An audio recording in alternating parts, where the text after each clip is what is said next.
Boa noite, querido. Boa noite, querida. Queremos dizer que é uma honra entrarmos na casa de vocês, ou no carro, eu não sei onde vocês estão vendo este vídeo, mas é uma honra termos estado com vocês praticamente um ano. Um ano que nós estamos fazendo o nosso Celebrando online. E a gente está tão cansado, né, de coisas online. Então você que está assistindo nossos vídeos, participando do nosso Celebrando, nós queremos dizer que tem sido uma honra caminhar com você. Se você está aqui pela primeira vez, você não vai parar nunca mais de vir. Este é um lugar seguro que você vai poder daqui a pouco entrar no seu grupo de apoio, abrir o seu coração, dar nome aos seus sentimentos e ser ouvido. É um dos grandes privilégios, um dos grandes presentes que pode se dar a uma pessoa. É um grande presente termos um lugar onde eu falo e ninguém dá pitaco, e ninguém fala de volta, e eu sou respeitado, eu sou visto.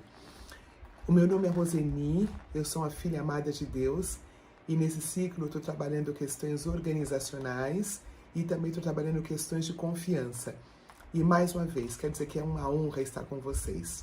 Uma honra estar com cada um de você aí. O assunto proposto para nós hoje é humildade ou autodesrespeito. Um outro nome que eu dei para essa conversa foi narcisismo, seu bem e seu mal. Nós entendemos que narcisismo é uma coisa ruim, não é? Pois dentro da psicanálise, o narcisismo é um dos momentos em que eu me organizo como pessoa. E eu queria começar com uma história. Queridos, cada um de vocês talvez já ouviu a história do Tarzan, né? O desenho, o filme, basicamente é um menino que foi criado pelos macacos. E é muito interessante que ao longo do desenho, ao longo do filme, a gente descobre, quando ele sai, ele descobre lá na tenda onde os pais moravam, ele descobre um espelho. E ele pega esse espelho, ele se olha e ele fica tão confuso. Porque até então, ele achava que ele também era um macaquinho. Até então, né, ele não tinha como se ver. Então ele se presumia aos olhos do que ele via, que eram macaquinhos. É mais fácil entender, acho, pelos macaquinhos, né? Lacan também. Eu vou fazer de um jeito muito prático para nós entendermos.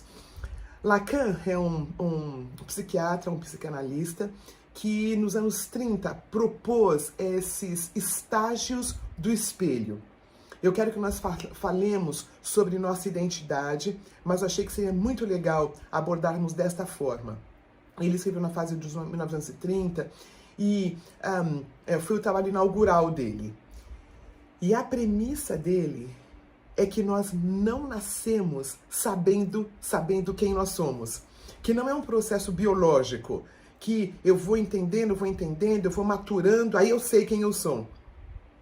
A proposta dele é que eu vou me conhecendo através do outro. Nós cristãos usamos a palavra, nós falamos assim, chegou o conhecimento, chegou na época do conhecimento. Várias pessoas perguntam, né? Quando uma pessoa precisa aceitar o Senhor Jesus Cristo? Quando ela morre pequena, ela é responsável? E nós sempre falamos sobre esse período em que a pessoa vai descobrindo, né, o período da inocência. Achei aqui nas minhas notas. Quando ela deixa de ser inocente, quando ela sabe quem ela é. Então, isto é com o tempo. Nós somos os seres que nascemos e somos os mais debilitados quando bebês, né? Nós vemos um poltrinho quando ele já nasce e já começa a andar e já vai procurar comida e ele já tá pronto. Né? Nós vemos os animais, eles nascem já prontos. Nós, seres humanos, para a gente olhar numa foto e falar, esta sou eu, demora um pouco, né? Quando eu sou pequenino, é o bebê, eu não consigo me reconhecer ainda, eu não sei que eu existo. Então, o primeiro estágio do espelho que ele sugere é eu ainda não sei quem eu sou, eu não sou bordeada. Sabe quando a criança ela vai comer e ela coloca a colherzinha aqui, ela coloca aqui, que ela não tem ainda o controle do corpo. Ela ainda não sabe, ela ainda não se percebe. Deus sabe que ela existe. Os pais sabem que ela existe, mas ela ainda não sabe que ela existe. A identidade dela não foi formada. Então, não se constitui, nós não nos constituímos a partir de um amadurecimento biológico. O momento em que eu me percebo que eu existo, existe o rompimento da inocência, né? Eu já sei que eu existo. É um campo de relação. Né? Nós estamos falando de um espelho, mas na verdade é um campo de relação no qual eu vou me percebendo. É uma demarcação. Aos pouquinhos eu vou descobrindo que eu sou eu, que o outro é o outro, que a mamãe é a mamãe. Porque é assim, ó, eu nasço e eu acho que eu sou a minha mãe. Eu não sei que eu sou eu e ela é ela. Né? Ela é o meu primeiro espelho. Ela, ou a minha cuidadora, seja lá quem for, é o meu primeiro espelho. É ela que vai traduzindo as coisas. Então eu choro, ela vem, ela me acolhe. Aí eu tô com a fraldinha suja, ela vem, ela troca. Então esse é o momento em que eu vou me percebendo através do outro.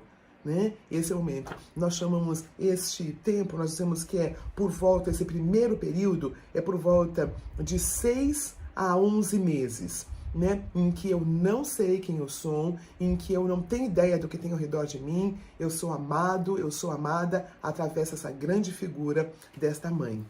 Aí nós entramos nesse segundo tempo.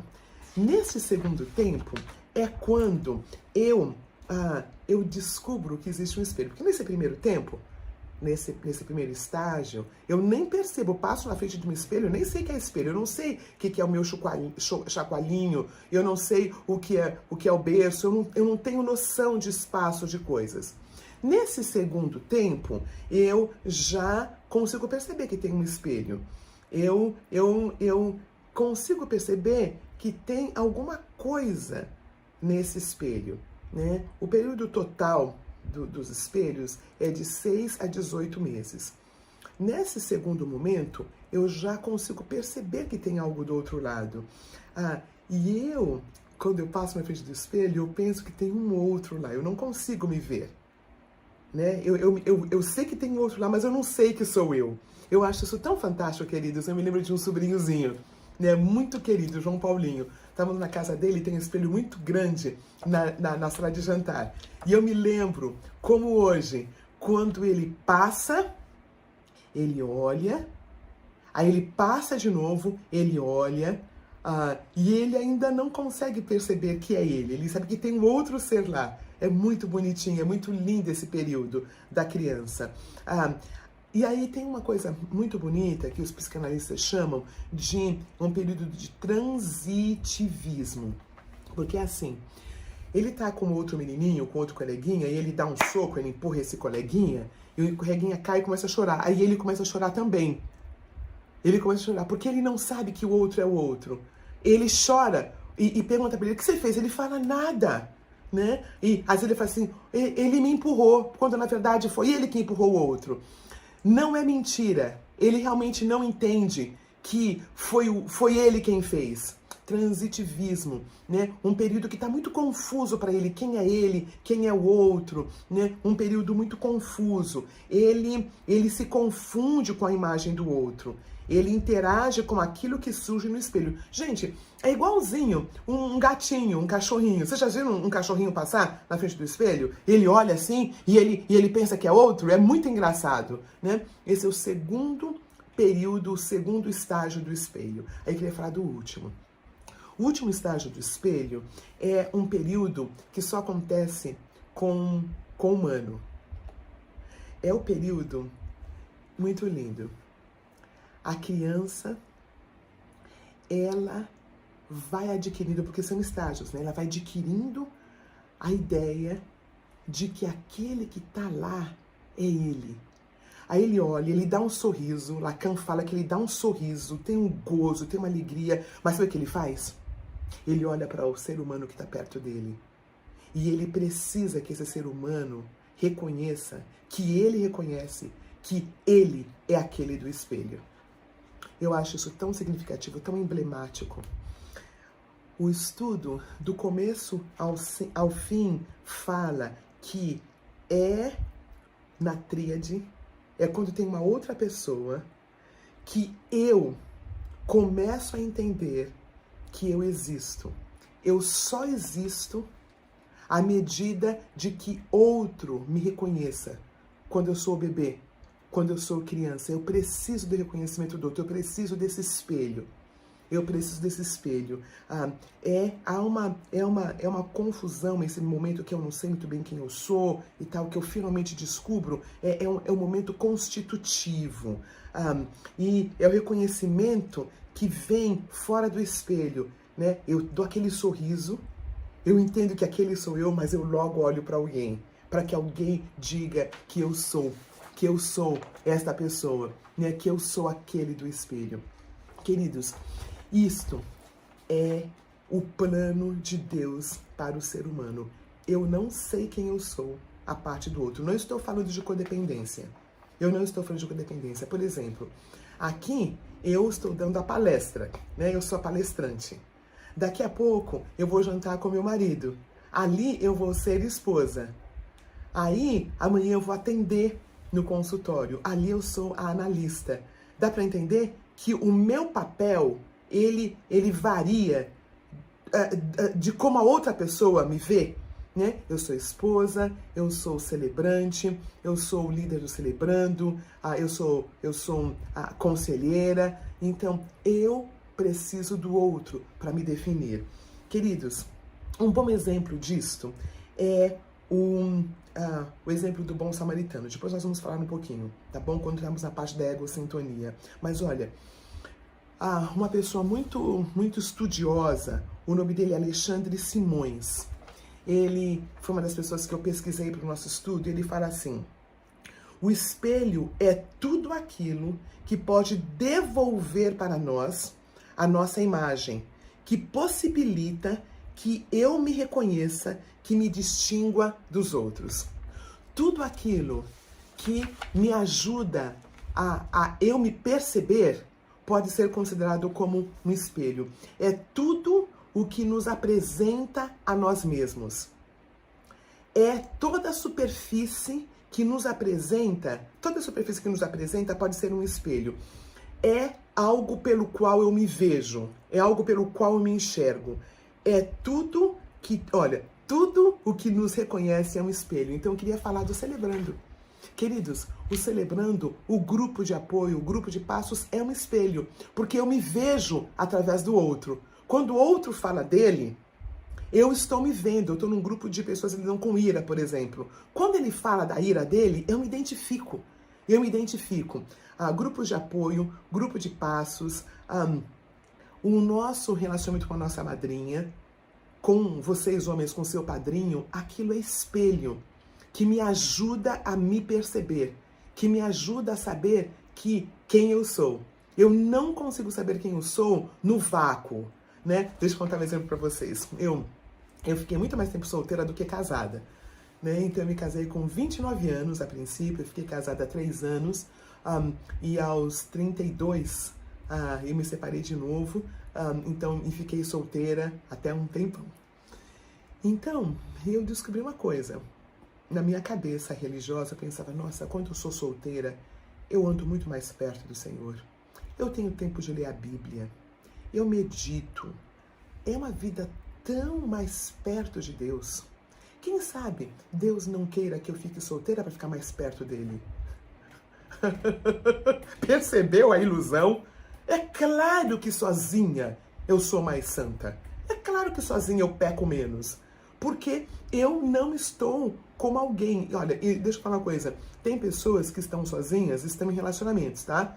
Eu, Roseni, quando estava sozinha mesmo, né? Porque eu não tenho pais, eu não tenho irmãos, e eu sempre guardei uma certa distância do outro, se é que você pode me acreditar, né? Então, isso não é para toda pessoa solteira, não, né? Mas eu tinha essa ilusão eu tinha essa ideia que quando a gente fica mais sozinho, a gente fica mais perto de Deus. Não.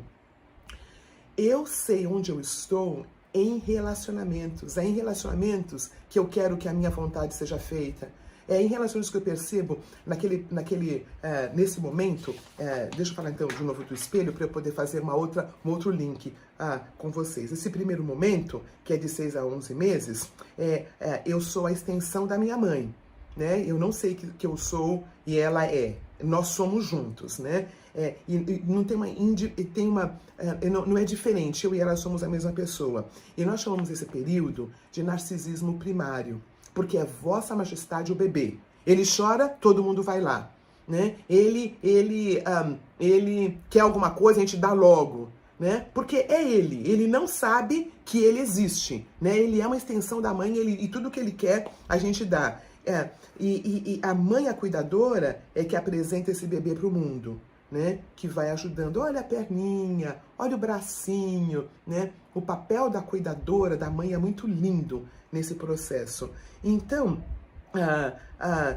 e como eu falei, ele não tem borda, esse bebê. Então, esse período, esse primeiro momento, esse primeiro espelho, nós chamamos de o bebê narcisista, tá bom? Narcisismo primário.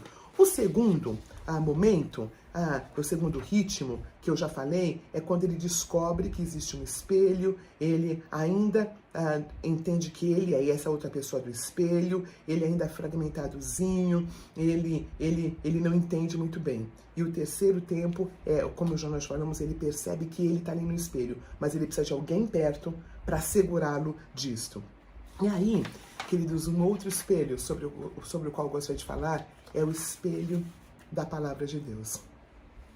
A palavra de Deus fala assim, porque a palavra de Deus é viva e eficaz e mais penetrante que qualquer espada de 2 gumes e penetra ao ponto de dividir alma e espírito, juntas e medulas e apto para discernir os pensamentos e propósitos do coração.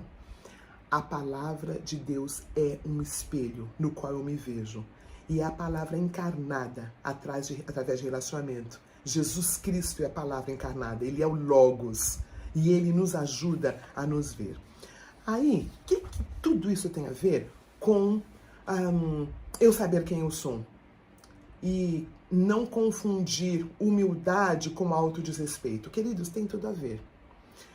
O ponto de hoje é, somente quando eu consigo me perceber no espelho, é que eu consigo de fato perceber o outro. No momento que está tudo embaçado, aquele segundo momento, que eu e o outro é a mesma coisa, aquele momento é o momento em que eu não consigo ver o outro, de fato. Eu não consigo ver o outro. O ponto principal é, para eu ser humilde, eu preciso saber quem eu sou. Fora disto, o que eu tenho é covardia. E eu queria dar um outro exemplo para vocês. Esse exemplo foi um pastor que contou que o filho dele, pequenininho, tá?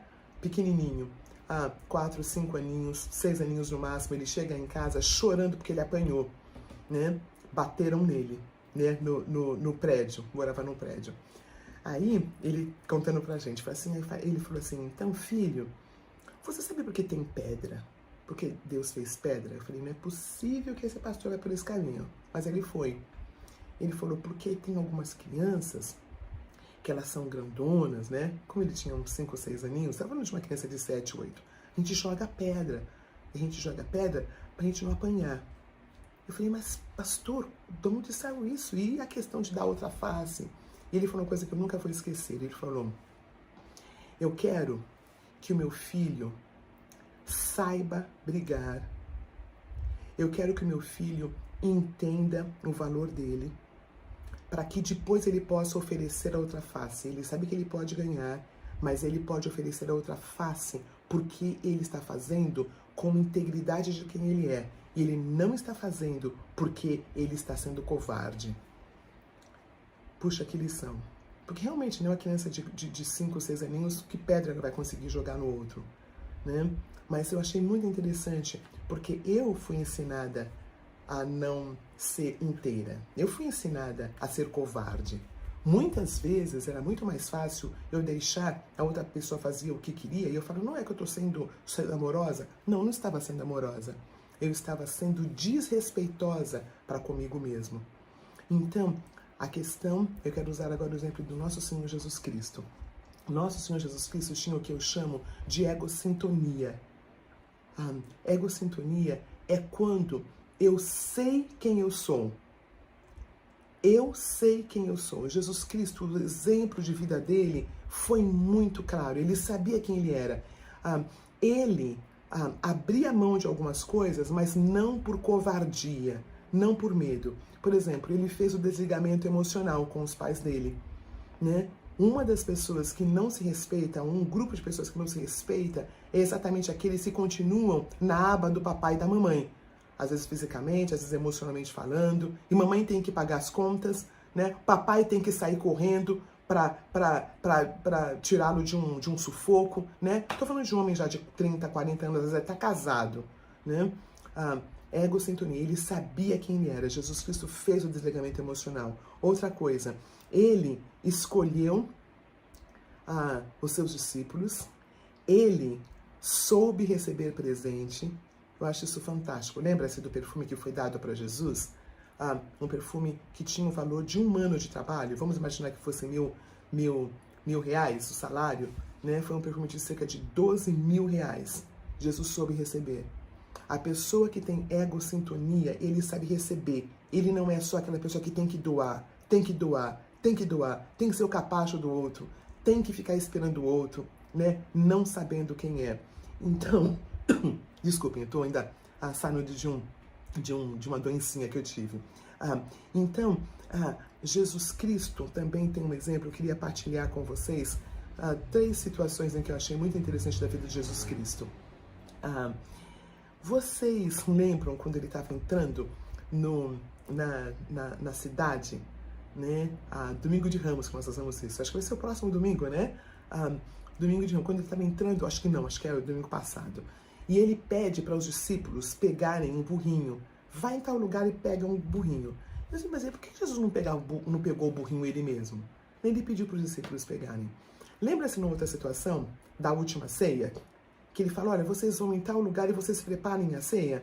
E pensei, por que Jesus não foi lá, não colocou a mão na massa e não preparou a ceia? Eu tenho mais um para partilhar com vocês, eu quero fazer com todo respeito.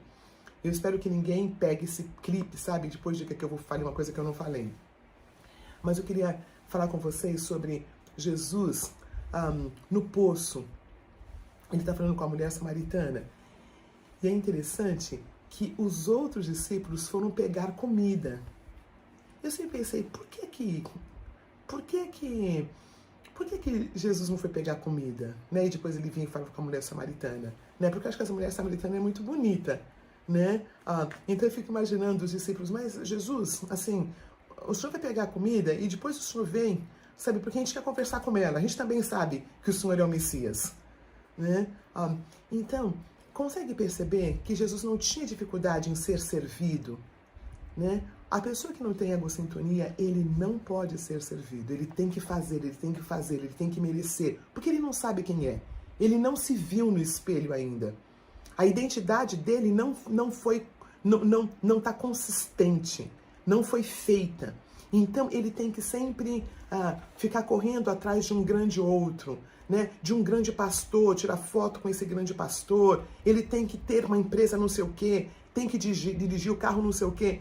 Porque ele não está constituído como sujeito ainda. Ele não se olhou ainda. Porque uma pessoa que se olha, ela pode ter dinheiro, mas pode não ter. Pode ter cargo, mas pode não ter. Pode andar de busão e pode também andar de Mercedes, porque não a determina. Claro que andar de Mercedes é melhor, né? Mas não a determina. Ela sabe quem ela é. A egossintonia tem a ver com o fato, eu sei quem eu sou, Jesus Cristo sabia quem ele era, não teve dificuldade em pedir para pegarem o burrinho, em falar para pegar o lanche, em pedir para prepararem o jantar. Ele sabia dar ordens, ele não sentia que ele estava sendo egoísta. O problema com a pessoa que não sabe quem é, ela acha que quando ela faz isso, ela está sendo egoísta. Não, chama egossintonia. Outra coisa, Jesus entregou a vida dele, a mesma não foi tirada dele. Outra coisa, ele nunca se desrespeitou. Mesmo sendo humilde, Jesus Cristo nunca se desrespeitou. Eu acho que um dos exemplos mais lindos é quando Pilatos, né? Ele está todo machucado, ele foi cuspido, ele foi machucado. E Pilatos olha para ele e fala assim, você é o Filho de Deus? E Jesus não responde. Aí Pilatos fala de novo, você é o Filho de Deus? E Jesus não responde. Aí Pilatos fica bravo e fala assim, olha, você não sabia que você é o Filho de Deus? E eu tenho poder de fazer alguma coisa com você aqui? Jesus todo machucado, ensanguentado, ele fala assim, você não tem nenhum poder, a não ser o poder que meu Pai te deu. Isso é integridade, né, gente? Isso é integridade. A Bíblia fala que ele deu a vida dele. Ao contrário do codependente, que ele permite que o outro caminhe em cima dele, minta para ele, o desrespeite, né? E ele falou, não é que eu sou um servo de Deus. Não, foi aquele, né? Foi aquele que achou que oferecer a outra face, porque é covarde, é ser de fato uma pessoa madura. Não, uma pessoa madura, ela anda com inteireza de vida. Eu não estou falando de egoísmo. Dá pra perceber, queridos? Eu dei outro nome, egosintonia. A pessoa que o Senhor, nosso Senhor Jesus Cristo, tinha poder na palavra dele. Tinha poder, ele falava com poder. As pessoas falam, nossa, mas ele ensina com poder, né? Sabe aquele terceiro espelho sobre o qual eu falei? Que finalmente a pessoa descobre, a criança descobre que é ela que está lá, aí ela procura alguém para validar. Sabe uma das coisas que acontece naquele terceiro espelho? É o poder da palavra. O poder da palavra é a autorização para ela adultecer. Palavra, que é básico do Celebrando a Recuperação. Aqui nós nos utilizamos da palavra para dar nome, para dizer como nós estamos nos sentindo. A palavra de Jesus, ela era forte. A palavra de Jesus tinha sentido, né? Ele era a palavra encarnada. Algo muito belo. E ele presume que amemos o próximo como a nós mesmos. Querido, o texto no qual nós estamos baseando a palavra de hoje, está em Lucas. Lucas, capítulo 10, no versículo 27. Ele respondeu, na verdade, assim, em certa ocasião, um perito da lei levantou-se para pôr Jesus à prova e lhe perguntou, mestre, o que preciso fazer para herdar a vida eterna? Jesus fala, o que está escrito na lei? Como você lê? Aí o rapaz respondeu, ame o Senhor teu Deus de todo o teu coração, de toda a sua alma e de todas as suas forças, e de todo o seu entendimento, e ame o seu próximo como a si mesmo. Fazendo uma longa história curta, o rapaz fala assim, mas quem é o meu próximo? E Jesus conta uma parábola, né? Lembra a parábola do rapaz que é machucado e tudo mais? E passa um que ajuda. Aí Jesus pergunta para esse senhor da lei, quem foi o próximo dessa pessoa? Aí foi o samaritano. Querido, querida, que nos escuta hoje à noite, para que nós saiamos do desrespeito, para que a gente saia da pessoa que não consegue se ver, que continua achando que o outro é mais importante que ela, nós precisamos de grupos de apoio. Nós não conseguimos sair desse emaranhado sozinhos. Nós não precisamos servir de servo quando na verdade nós não somos servos, porque Jesus como servo, ele deu a vida, ele teve protagonismo na história dele. E o codependente, ele não tem. A palavra dele é frouxa. Então, o desafio hoje é tudo aquilo que me desfigura não é humildade. Humildade vem de dentro para fora e não de fora para dentro. Eu sei quem eu sou porque existe um processo de crescimento no qual eu me identifico. Eu olho a foto e falo, é a Roseni. Roseni, filha amada de Deus. Tudo que me desconfigura não é humildade, é desrespeito. O processo de crescermos, de sabermos quem nós somos, é um processo árduo. Porque, ora, nós tendemos a ser Vossa Majestade o bebê, tudo para mim, né? Nessa Vossa Majestade Bebê, não tem a triangulação, não tem uma figura lei, não tem a figura pai. É só o bebê e a mãe, né? São duas pessoas. Nós não crescemos num relacionamento dual. Nós precisamos de uma terceira pessoa. Nós precisamos da lei. Né? Muitos de nós, é o meu caso, eu cresci sem meu pai. Então, a lei, quem fez esse papel foi a igreja. Eu sou muito grata a Deus por isto. Eu sou muito grata a Deus por isto. Porque teve a lei, senão eu ia ficar presa nessa minha mãe, sabe? Mas foi male, né? Agora é muito celebrando, é muita análise para trabalhar com isto. Mas os relacionamentos saudáveis não é somente duas pessoas. Eu faço o que eu quero e a outra pessoa quer. E a outra pessoa faz de mim esse grande outro, né? E essa parte de não ser Vossa Majestade o bebê e de ter egossintonia é um trabalho que não dá para fazer sozinho, porque eu pendo, né? Ora a ser a egoísta, que é do meu jeito, amar o outro porque o outro me faz sentir bem, ou ora eu vou para o desrespeito, eu vou permitindo que as pessoas vão passando em cima de mim. Então, para que isto seja equilibrado, eu preciso da pessoa de Jesus Cristo de Nazaré. Eu preciso de um grupo de apoio. Eu preciso de um grupo de paz. Eu preciso partilhar. A pergunta hoje, a pergunta mote que você vai responder é: eu consigo me ver? Eu consigo ver as minhas necessidades?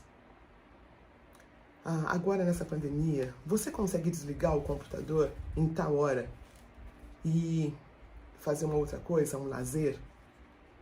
Nessa pandemia que não tem academia aberta, que a gente não pode ir para a academia, você consegue fazer uma caminhada?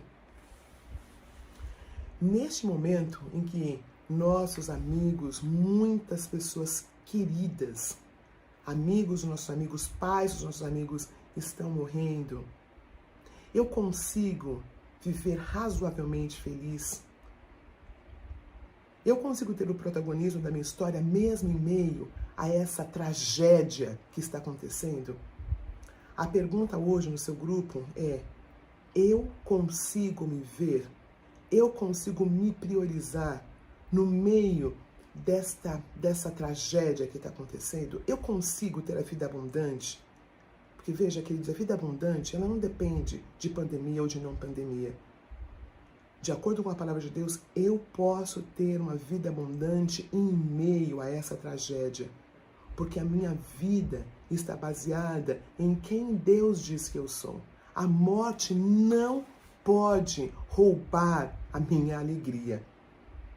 A morte não pode roubar a minha alegria. O medo não pode roubar a minha alegria. Então, você consegue se ver à luz da palavra de Deus, como a palavra de Deus sendo o teu espelho, quando ele diz que ele é torre forte na tribulação? Você consegue entender que a morte não tem poder sobre a tua vida? Você consegue se ver? Ou nós estamos como aquela folha lá, de Salmo 1, que vai para lá e para cá, e vai lá e para cá, e a gente ouve as notícias e fica ouvindo essas notícias, que está todo mundo morrendo? Você já entendeu que você não precisa ficar ouvindo notícia o dia todo? Você já entendeu que a tua vida está segura na mão de Deus? Jesus está segurando a sua vida e Deus ainda segura na mão de Jesus. Você está seguro. Não há inferno que possa fazer isto, tirar você da mão de Deus.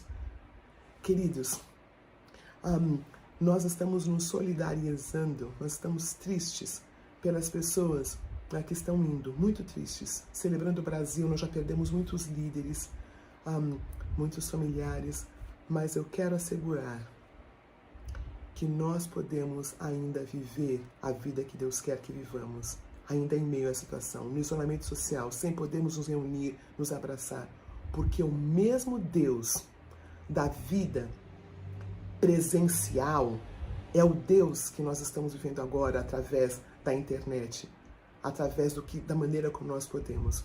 O Will separou uma música linda, para nós ouvirmos agora, antes de ir para os nossos grupos. Eu chorei antes de começar o nosso grupo, agora, essa palestra, porque fala sobre além das ondas olharei, pois tu és meu e eu sou o teu. Ao teu nome clamarei, pois eu sou o teu e tu és meu. É uma música linda, Oceano. Eu queria que você, antes de ir para o seu grupo de apoio, ouça essa música.